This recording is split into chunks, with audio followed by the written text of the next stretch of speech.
Ketemu lagi dengan saya Dr. Tio, kita teruskan dengan obat gagal jantung ya. Yang kelima adalah dapagliflozin yang saya ngomong di awal tadi.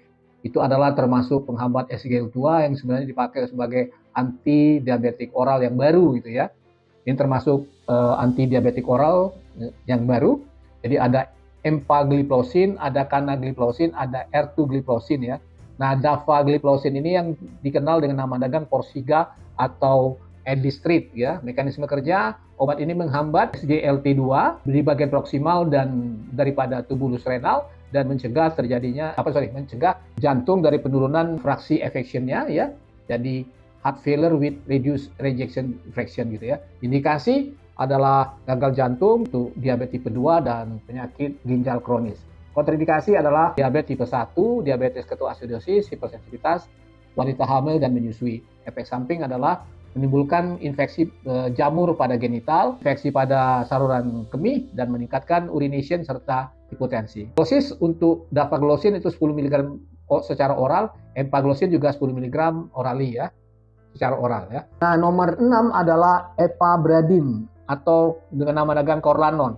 Ini termasuk suatu penghambat sinus yang baru gitu ya, adalah obat yang secara fisik itu menurunkan daripada detak jantung dengan kerja pada nodus sinoatrial pada pacemaker dalam jantung gitu, dalam jantung gitu ya.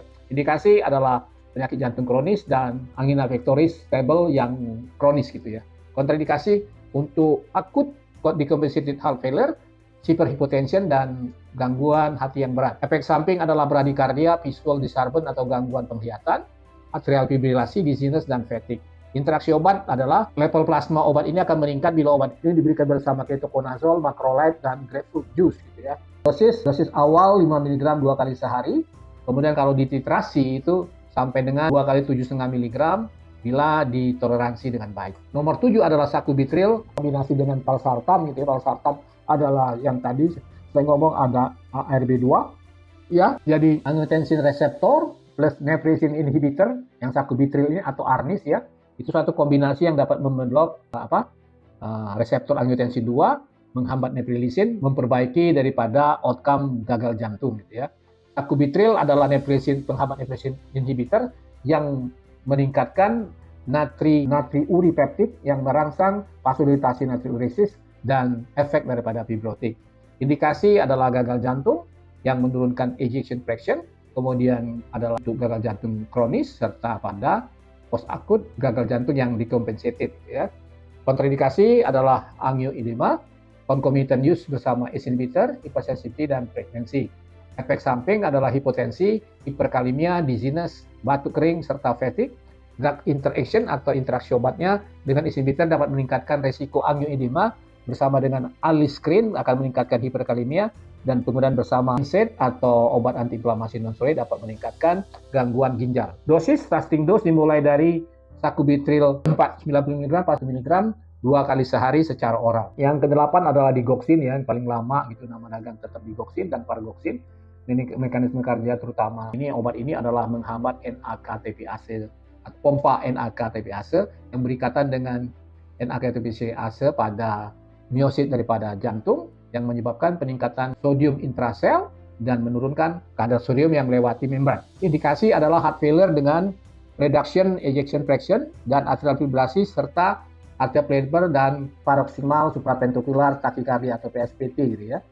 Kontraindikasi ventricular fibrillation, hypersensitivity dan digitalis toksisitas atau keracunan daripada digitalis ya. Nah, efek samping bradycardia, afibrosis, kemudian ventricular arrhythmia, gangguan saluran cerna, fatigue dan headache. Interaksi obat, resiko keracunan obatnya akan meningkat bila diberikan bersama amiodaron, verapamil, quinidin, macrolide, dan beberapa herbal termasuk ginseng. Dosis untuk 0,125 sampai 0,25 sekali sehari. Kalau IP loading dose dapat diberikan 0,25 tiap 2 jam dengan total 1 mg.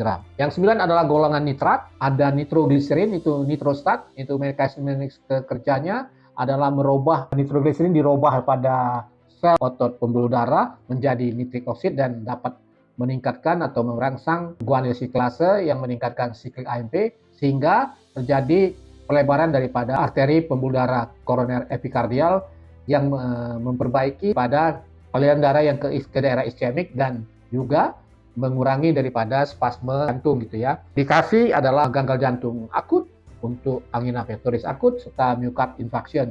Kontraindikasi ini adalah hipotensi berat, cardiogenic shock, severe anemia, dapat meningkatkan tekanan intrakranial, side effect, hipotensi, refleks takikardia, flushing, kelelahan, dan gangguan saluran cerna. Interaksi obat tidak boleh dikombinasi dengan fosfodiesterase inhibitor, 5 inhibitor ya.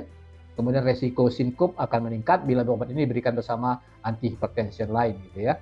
Nah, dosis sublingual 0,3 sampai 0,6 mg setiap 5 menit sesuai dengan kebutuhan gitu. Yang transdermal patch atau koyok transdermal 0,1 sampai 0,8 mg per hour diaplikasikan per hari gitu ya, sekali sehari. Nah, yang terakhir adalah nitrat ya. Dari golongan nitrat adalah isosorbit dinitrat dengan nama dagang isordil atau sorbitrat ya. Mekanisme kerja obat ini melebarkan pembuluh darah epikardial yang dapat memperbaiki daripada aliran darah ke daerah yang iskemik ya, serta mengurangi daripada spasme koroner. Indikasi gagal jantung, angina pectoris, kemudian akut coronary syndrome atau myocard infarction. Kontraindikasi obat ini adalah hipertensi berat, shock kardiogenik, kemudian anemia berat, meningkatkan intracranial pressure dan hypersensitivity. Ya, efek samping hipotensi, refleks daripada takikardi, weakness dan GA absat serta kontak dermatitis. Interaksi obat ini tidak boleh diberikan bersama fosfodiesterase 5 inhibitor, monitoring secara ketat ya bila diberikan bersama antihipertensi lain. Alkohol dapat meningkatkan efek vasodilatasinya sehingga menimbulkan hipotensi. Dosis adalah 5 sampai 10 mg orally secara oral 2 sampai 3 kali sehari. Itu dulu, terima kasih telah menonton. Silakan subscribe, like, and share. Ciao.